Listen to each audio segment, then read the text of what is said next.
Archivist, y'all, exclusively interviewing Mark Battles.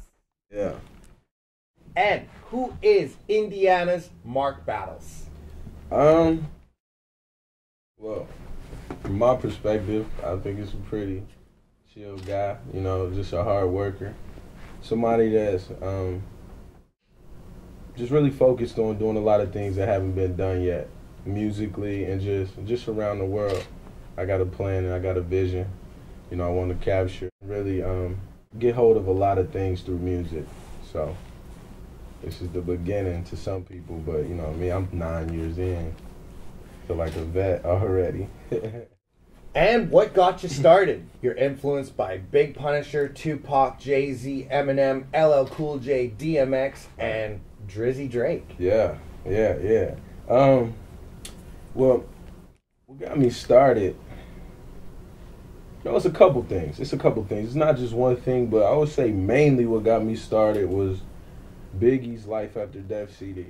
You know, I heard that, and although I didn't understand a lot of the things he was saying, I was just taken away by all of the storytelling and the way he could just create such an image with his words, and it blew me away. And I remember a funny story with it. You know, I think I'm like 13 years old, and me and my sister got into an argument. It's my older sister. And she knew how much I loved that CD, and she came in my room, took the CD out the radio. You know, we had like little stereos back then. Took the CD out the radio, threw it on the floor, and stomped on it. Crushed My Life After Death CD. I literally cried for like 2 hours. And then it was just like, my mom was upset with her, but she was trying to figure out why I was so emotional about it. And then that's when even at a young age, I understood the impact of music. After that, I was like, man, I'm really attached to this CD, you know, like, and it barely even applies to my life, but it just shows you how powerful music can be.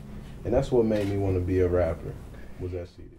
And the inspiration reaches the stars. Wiz Khalifa, Lil Wayne, and Mac Miller. Right. What else motivates you? Right.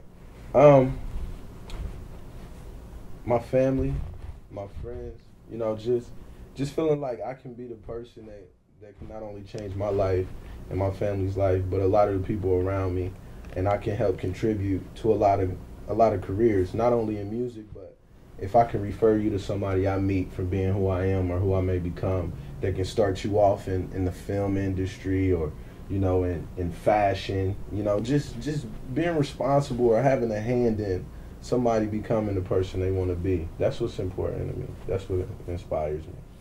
And the start is fierce. Your challenges in regular jobs that you did to come up, and how did you face these? I think it was a tad different than most people, because I'm one of the only artists, like I listen to interviews and I've talked to a lot of artists personally. I never came across a time where I doubted it.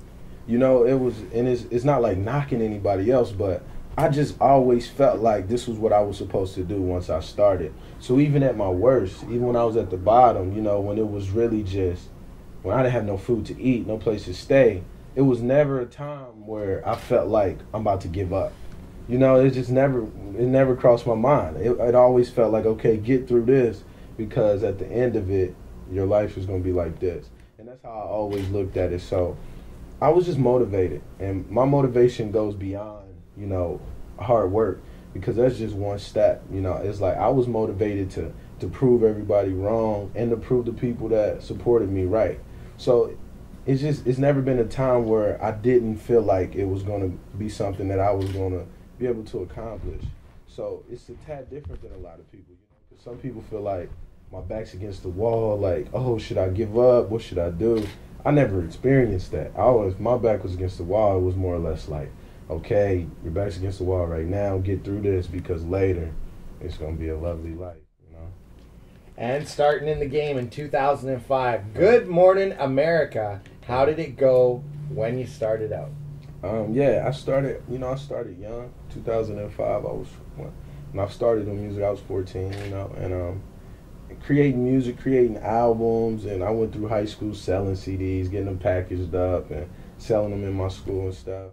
But then once it was time to really get things going, and I started to understand the way that the music industry worked, you know, I was working on Good Morning America, and Good Morning America, it means a lot to me because when I think of the project, I don't think of it musically.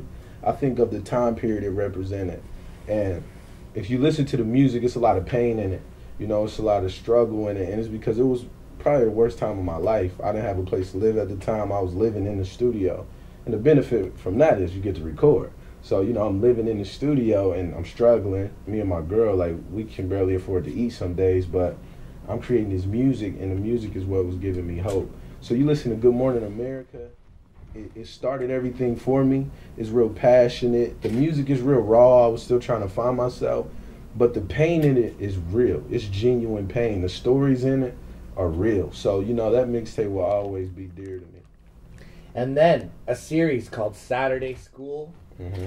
Over 100K in views for the tapes. Right. The masses are talking. Best moment to come out of these. Yeah. Saturday School is everything. You know, you think Mark Battles, you think Saturday School, and probably, you know, Good Morning America also. But you mostly think Saturday School because it happened during the transition time. You know, when Good Morning America and Walking Distance came out, it was more or less like me trying to find a fan base, me trying to find people to listen to me.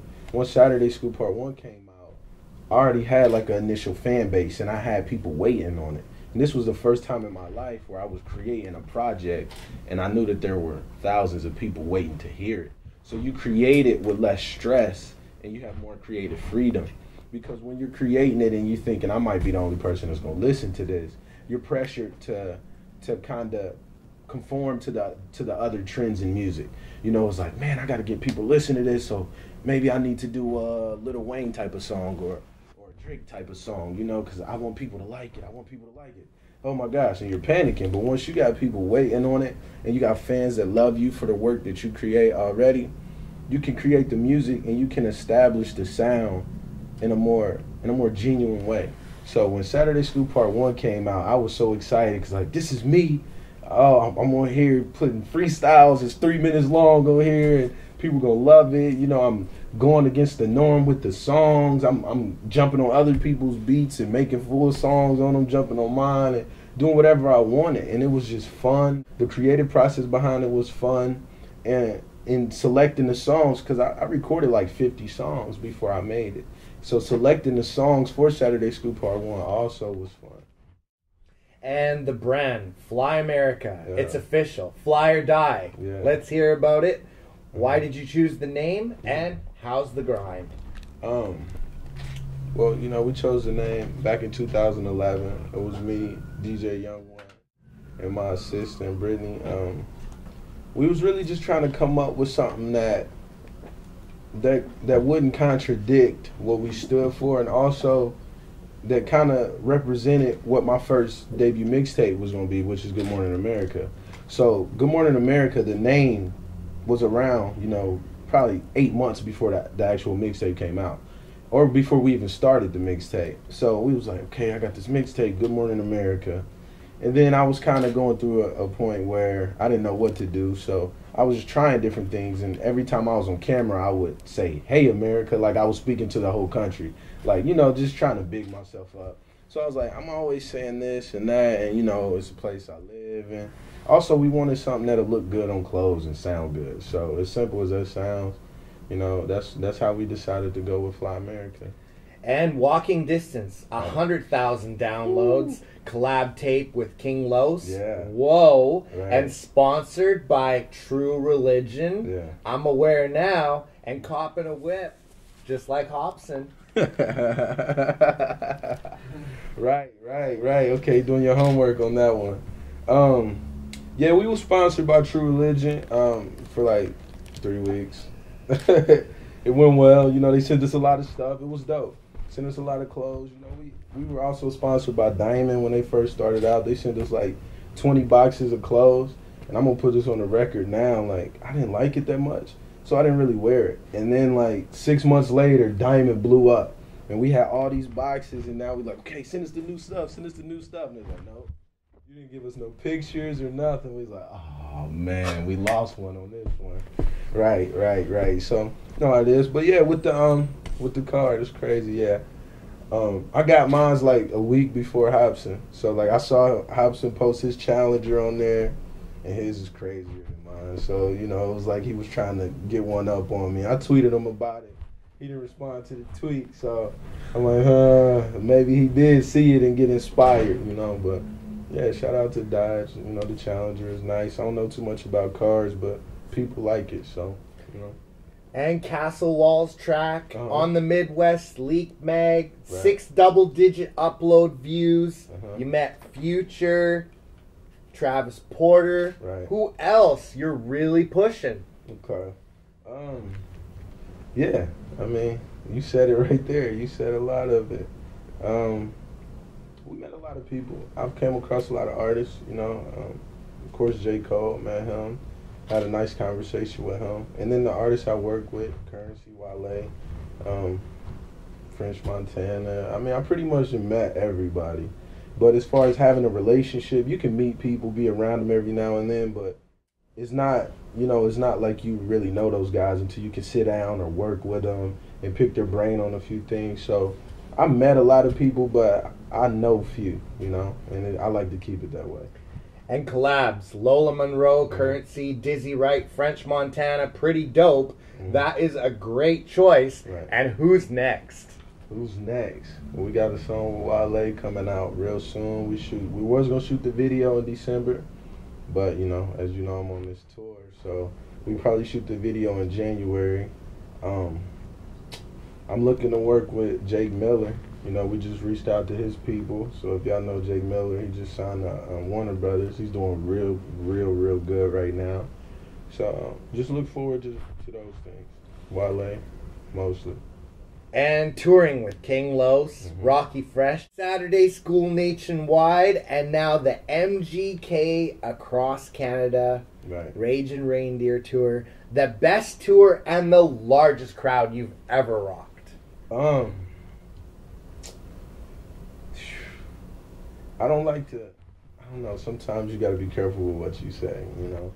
But I was with the best. But of course, it might sound egotistical, but I would say it was probably mine because it's different when you're going to perform for people who showed up particularly for you, only for you. So those people came and half the crowd, or you know, 75% of the crowd, they have stories about how your music impacted them. So you know, when you're doing your own shows and there's people showing up where you've inspired them to be better, and you know, you've helped them through hard times, the shows is just have a certain energy and a magic about it. So my tours are definitely the most fun for me. But it's also fun doing a tour like this where, you know, I'm showing up, and it's in Canada too, so I'm showing up and half the people don't know me. So it's like back to day one, you know, square one, where you're performing and you're just trying to win the people over. You know, you're trying to leave a lasting memory so they can go look you up after the show and look into your music and maybe become a fan. So I like them both. Yeah. And your best hip-hop memory you've been part of or contributed to? My best one. It's my best one. So many. I can name a few. You know, we just did something real special. My last concert with Kid Ink. Me, Derek Lou, you know, manager Danny, DJ Young One. We flew 6 fans out to the concert, all from different states. And, you know, they just had to do a simple contest online, little trivial things, just to make sure they were real fans. And we flew them all out, and they got to fly out. Them and a friend got to fly out, and they got to come to the concert. You know, we put them in a hotel, took them to dinner, took them shopping, and they got to meet me, Kid Ink, front row at the concert. You know, that was special to me because I seen how important that was to those people. A lot of my fans are from like smaller towns, rural areas, so half of them never even been outside of, you know, their city. So for them to experience something like that, you know, you're around a city environment, you're getting to meet rappers that you only get to see on TV or on the internet, and you're getting to kick it with them. You know, we taking you to dinner. It's just, I seen how much that meant to them, and that was really special for me. So that's probably definitely at least amongst the top 5. And you have anything to say to Canada? Yeah, I'm loving Canada so far. It's a challenge to me, so remember this, maybe like 2 years from now, and I'm up here, Lord be willing. We can go back to this. I'm telling y'all right now, it's a great challenge for me. Yesterday was so much fun, but it was a different experience for me because I'm used to coming out and it's 500 to 1,000 people that's there for me, and they already understand me, understand my music, understand everything about Fly America. And yesterday, I came out there, I probably only had like 20 fans in the crowd, and everybody else was there for MGK. So I'm there really trying to focus on winning these people over and prove myself, and it's a great experience. I love it. And you have any shouts? Yeah, shout out to my team. Derek Lil, DJ Young One, Jay Terriani, Jay Q's, Luke Koo, Matt Slavin. Shout out to my people. Shout out to my homies from Funk Volume, Dizzy Wright, all of them, Dang, my people. And shouts to Fly America for the amazing hospitality out here on Vancouver Island. And Mark Battles, and Danny, and Derek Lou, and the whole clan. And this is the Archivist, and you already know the name, y'all. Let's do it. Battles, what's up? 3's up.